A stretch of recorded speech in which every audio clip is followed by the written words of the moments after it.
पलवल जिले में एक तरफ जहां डीटीपी अनिल मलिक अवैध कॉलोनियों के खिलाफ शिकंजा कसे हुए हैं, तो दूसरी ओर पलवल जिले में ही अवैध कॉलोनी पनपाने वाले कालू नजर सक्रिय हैं।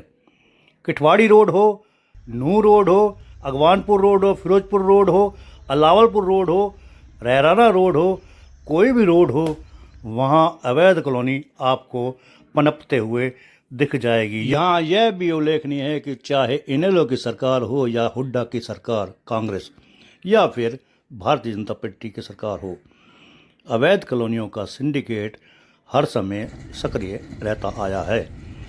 फिर चाहे मौजूदा भारतीय जनता पार्टी का कार्यकाल देखा जाए तो यहाँ भी अवैध कॉलोनी काटने वालों का सिंडिकेट लगातार सक्रिय है और बताया ये जा रहा है कि इन्हें नेताओं का भी संरक्षण हासिल है। और सामाजिक लोग हैं, समझा रहे लोगों को कि तो अवैध कॉलोनियों में प्लॉट ना खरीदें। अगर प्लॉट लेने तो वहाँ खरीदें जहाँ ये इनके रास्ते ठीक हों, जैसे दीनदयाल उपाध्याय है या इस तरह की और भी कोई संस्था जो ओमेक्स वगैरह सारी सिस्टम देते, ऐसी जगह जाके प्लॉट खरीदो।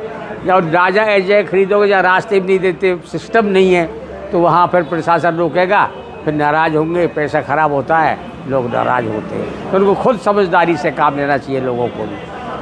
हर बात के जिम्मेवार प्रशासन और शासन नहीं होता है, खुद हमें भी कुछ सोचना पड़ रहा है। अब जो ये प्लॉट जगह जगह खरीदते हैं, इनमें रजिस्ट्रियाँ नहीं होंगी, बिल्डर पैसा लेकर चला जाएगा, फिर दावे धक्के करते डोलो, फिर गरीब लोग दुख पाएंगे। तो इसमें कुछ सोच समझ के कदम उठाएंगे तो ही काम चलेगा।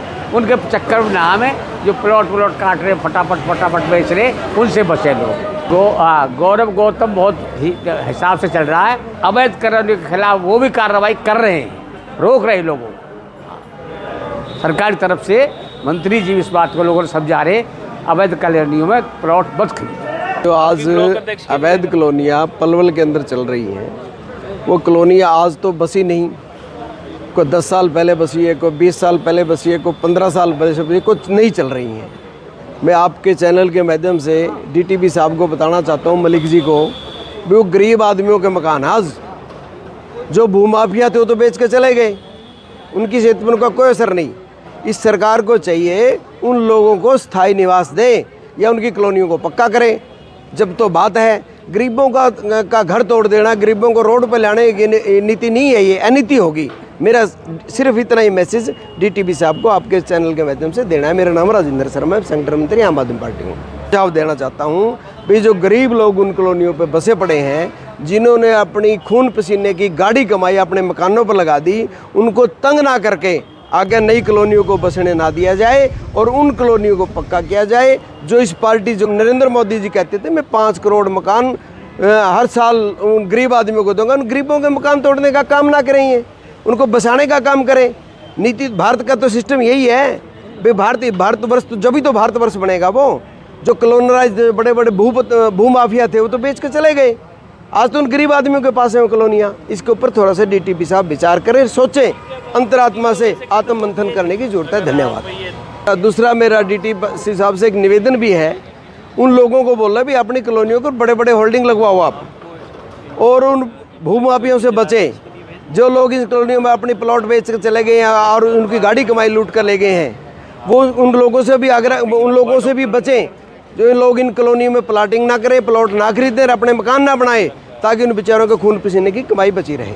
देखो ऐसा है, जब कोई भूमाफिया पनपता है बगैर सरकार के नहीं पनपता, वो किसी नेता का, किसी बड़ा सेलिब्रिटी का, सेंटर तक के बड़े नेता का उसके सिर पर हाथ होता है, जब जाके भूमाफिया पनपते हैं और फलते हैं।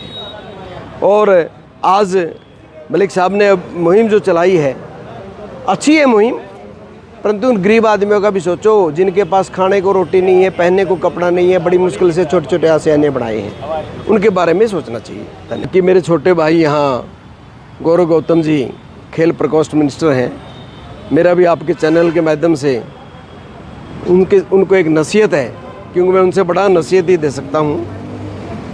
भाई आप लोगों ने छोटे छोटे जो गरीब तबके के लोग हैं, उन्होंने आपको वोट देकर 30,000 वोटों से यहाँ विजयी बनाया है। उनके कंधे पर हाथ रखें और फरीदाबाद को सॉरी पलवल को संभालने का काम करें और पलवल को विकसित कराने का काम करें, तो आपकी शोहरत बनी रही। यदि आप पिछले मंत्रियों की तरह इन चालों में फंसे रहोगे तो आपका भी अगला भविष्य अंधकार में है। धन्यवाद। देखिए, बिना राजनीतिक क्षय के तो ये अवैध कॉलोनियाँ एक भी नहीं पनप सकती।